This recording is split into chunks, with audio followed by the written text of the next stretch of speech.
at welcome po sa ating programa, May Morning Manna with Pastor OG. Buksan po natin ating mga Biblia sa aklat po ng Jeremiah chapter 36, verse 2 to 3. Ito pong pagkasabi, "Write all the words that I have spoken to you, that everyone may turn from his evil way, that I may forgive their sin, or their iniquity, and their sins." Sa umagang ito ay pag-uusapan po natin a banned book. May mga bansa po na ang Biblia ay binaban, no? Hindi po natin alam ang kanilang kadahilanan, pero pwede tayong ang assumption natin mga kapatid is siguro dahil ayaw nilang malaman yung totoo, ayaw nilang makawala mula doon sa regular, ayaw nilang mapagsabihan na mali yung ginagawa ninyo, ito ay isang kasalanan.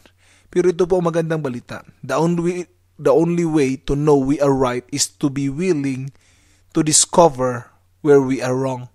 Kung gusto nating maging matuwid ang daan natin, din alamin natin kung saan tayo nagkakamali, nang sa ganun malaman natin kung ano ba talaga ang tamang daan o ano ba talaga ang tamang direksyon na dapat nating patutunguhan. Kaya po ang advice sa atin is read all-time best-selling banned book, which is the Bible, and let it reveal to you the truth about God and about ourselves.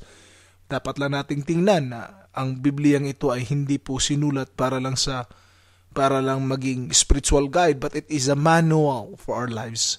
Last point po, the Bible shows us a picture of who really we are. So kung hindi natin babasahin ang Bibliyang ito, ang aklat na ito, at patuloy nating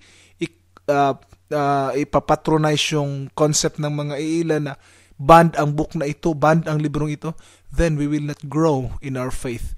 So this is my challenge. Read your Bible, read it as a manual of your life. God bless po.